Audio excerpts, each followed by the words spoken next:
de Wall Street. Me parece que ya nos acompaña Javier Echeverry, responsable en Active Trades en España. Javier, buenas tardes. Muy buenas tardes, Marta. ¿Qué tal? ¿Cómo estás? Bueno, los mercados, desde luego que hoy están pletóricos, ¿no? Subidas de más del 1%, por ejemplo, en el selectivo español. El dólar también sube, Wall Street sube, lo que no sube es el euro. ¿Qué es lo que no está gustando al euro de las palabras de Lagarde? Porque ha subido los tipos. Me da la sensación de que quizás se crean que hasta aquí ha llegado, porque el mensaje parece que es eso. Dice el BCE en el comunicado que ya están en un nivel suficientemente restrictivo como para mantenerlo ahí y que la inflación baje. ¿Estás de acuerdo?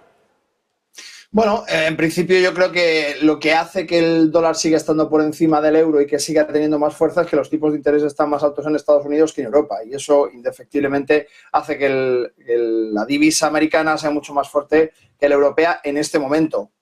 Si hablamos justamente de esta decisión en la que hemos subido los tipos de interés y que nos acercamos y nos vamos a ver directamente el gráfico del euro dólar, lo que vamos a ver es exactamente ese movimiento, ¿no? La caída justamente en el momento, porque como bien dices, lo que se ha transmitido es que probablemente se va a mantener esta política durante mucho tiempo, durante un tiempo, todo el tiempo que sea necesario, exactamente es lo que ha dicho, y que se va a mantener como estrategia, más que, no ha dicho en vez de continuar subiendo, pero ha marcado claramente que va a ser la estrategia predominante el mantener los tipos de interés altos durante más tiempo, todo el tiempo que sea necesario. Por tanto, esto es la reacción directa que ha tenido el eurodólar con respecto a esa noticia, y bueno, que vemos, evidentemente ya sabemos que siempre en todo este tipo de noticias lo que hay básicamente es volatilidad, y nos ha dejado algunas perlitas interesantes dentro del comunicado del BCE, que creo que están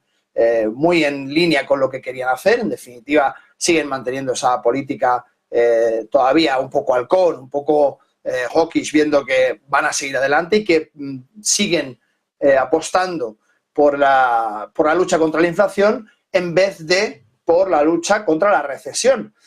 Si te das cuenta, en ningún momento se ha mencionado la palabra estanflación, que es algo que yo me esperaba hoy, cuanto menos alguna pregunta que fuera un poco más incisiva a ese respecto y que viéramos un poco la reacción por parte del Banco Central. Al menos yo no lo he escuchado, no sé si tú has podido escuchar algo sobre la estanflación, pero yo no lo he escuchado y creo que es significativo, ¿no?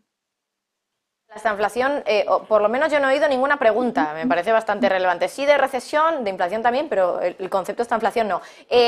Sobre las previsiones, empeora la inflación, empeoran las previsiones de inflación, empeora también las de crecimiento. A mí me hace gracia, en cierto sentido, porque las previsiones cambian continuamente, entonces no sé para qué hacen previsiones si nunca realmente van a acertar. Pero en cualquier caso, ¿qué te parecen las previsiones que ha presentado hoy el Banco Central Europeo? Bueno, pues lo acabas de decir muy bien. Es que últimamente revisamos las previsiones cada 2 por 3 y las cambiamos cada 2 por 3, con lo cual ese forward guidance que nos daba, que nos tenía acostumbrado desde ya la Fed hace más de un año, pues dejó de existir, y estamos viendo que el Banco Central Europeo, al igual que la Fed, hace lo mismo, y por tanto nos sigue haciendo un poco pues malabares, porque al fin y al cabo no sabemos qué es lo que va a decidir. Como decíamos antes sobre la estanflación, es que no ha habido pregunta de estanflación, no ha habido respuesta de estanflación, ni ha habido preguntas sobre tipo terminal, que tampoco estamos hablando de esto. Quiero decir, si vamos a hacer un forward guidance, si nos vamos a preguntar un poco dónde está el punto de equilibrio, dónde vamos a parar esta subida y cuál creemos que va a ser el tipo terminal donde vamos a parar de subir, ¿cómo es que no hay ningún comentario al respecto? Si el discurso va más a, ok, lo que vamos a hacer es mantener tipos durante más tiempo, muy bien, ¿y cuál cree usted entonces que va a ser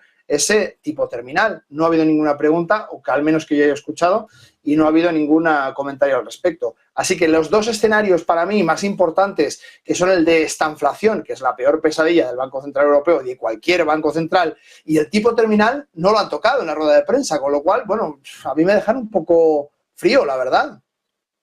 Un poquito, Javier Echeverry, como siempre, un placer, muchísimas gracias por estar con nosotros. Gracias a vosotros siempre, un placer. Buena tarde. Bueno, hacemos una